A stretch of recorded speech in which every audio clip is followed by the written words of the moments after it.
Hello guys, कैसे हैं आप सब। चलिए, तो यहाँ पे हम एक्सरसाइज 4.3 तक के जितने भी क्वेश्चंस थे वो क्वाड्रेटिक इक्वेशन में समझ चुके हैं। तो देखा हमने क्या, सबसे पहले क्वाड्रेटिक इक्वेशन को कैसे हमें फॉर्म करना होता है वो हम लोगों ने सीखा। फिर क्वाड्रेटिक इक्वेशन को सॉल्व कैसे करना होता है, उसके कुछ मेथड्स थे, like factorisation method, complete the square method, और इसके बाद क्वाड्रेटिक फार्मूला भी था, वो भी हम लोगों ने पिछली जो जितनी भी एक्सरसाइजेस थी उन एक्सरसाइजेस में हमने ये सब चीज़ें पढ़ी हुई हैं। अब आते हैं एक्सरसाइज 4.4 में।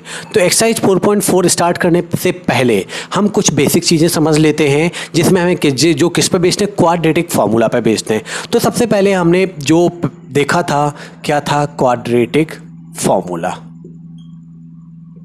क्वाड्रेटिक फार्मूला जो था वो क्या था, x is equal to minus b plus minus under root b square minus 4ac upon 2a। क्या था फार्मूला, क्वाड्रेटिक फार्मूला जो था x is equal to minus b plus minus under root b square minus 4ac upon 2a, ये था quadratic formula. अब यहाँ पे जो value of a b c दिखाई दे रही हैं, ये value of a b c हम किससे फाइंड करते थे, क्वाड्रेटिक इक्वेशन का जो स्टैंडर्ड फॉर्म होता है उससे। तो क्वाड्रेटिक इक्वेशन का जो स्टैंडर्ड फॉर्म होता है वो क्या होता है, स्टैंडर्ड फॉर्म ऑफ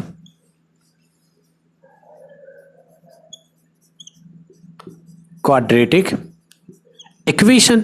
अगर इसकी बात करें तो ये होता है a x square plus b x plus c is equal to 0।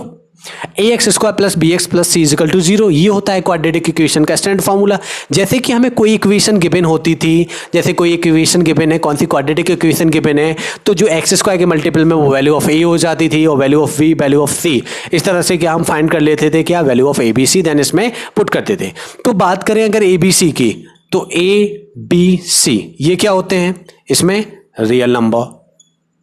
ABC क्या होते हैं, रियल नंबर। और बात करें एक्स की, तो एक्स क्या होते हैं, वेरिएबल।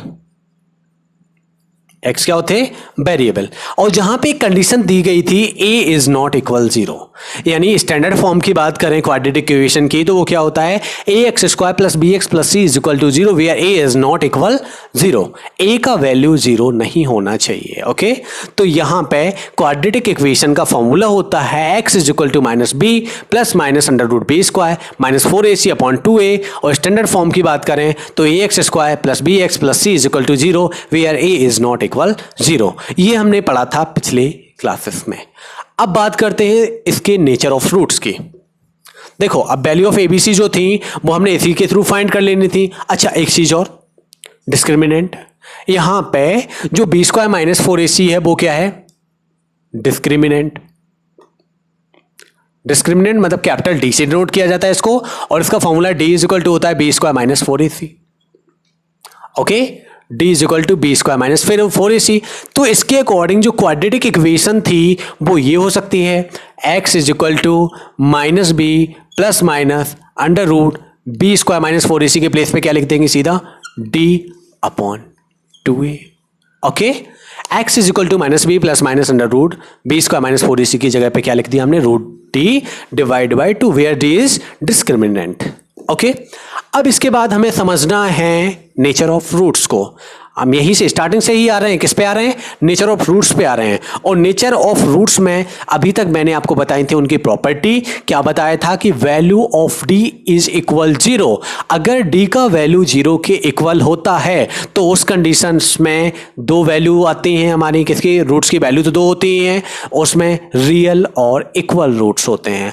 अब हमें समझना है कि वो रियल और इक्वल रूट्स होते हैं तो वो किस तरह से होते हैं और क्यों होते हैं, रीजन क्या है उनके पीछे का। चलिए देखते हैं। तो वैल्यू ऑफ डी के अकॉर्डिंग अगर हम देखें, नेचर ऑफ रूट्स को देख रहे हैं, किसको देख रहे हैं, नेचर ऑफ रूट्स। तो नेचर ऑफ रूट्स के लिए 3 कंडीशन बनती हैं। क्या कंडीशन बनती हैं, when d is equal to 0, अगर डी का वैल्यू कितना है, 0 है। ये इस तरफ का इरेज कर लें।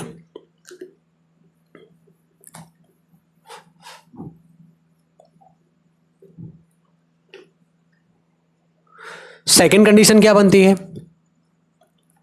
डी का वैल्यू 0 से बड़ा है, डी इज ग्रेटर देन 0। और थर्ड कंडीशन क्या बनती है, डी का वैल्यू 0 से छोटा है। यानी 0 बड़ा है in compare to d. 3 conditions बनते हैं। अब मैंने आपको बताया था कि जहां पे डी इज इक्वल टू 0 है वहां पे roots are real and equal. अभी तक हमने पढ़ा था roots are real and equal, और वहां जहां पे डी बड़ा है तो वहां पे क्या था, roots are real and distinct या not equal. Roots are real and distinct. और थर्ड वाली कंडीशन जिसमें 0 बड़ा है इन कंपेयर टू डी, वहां पे रूट्स आर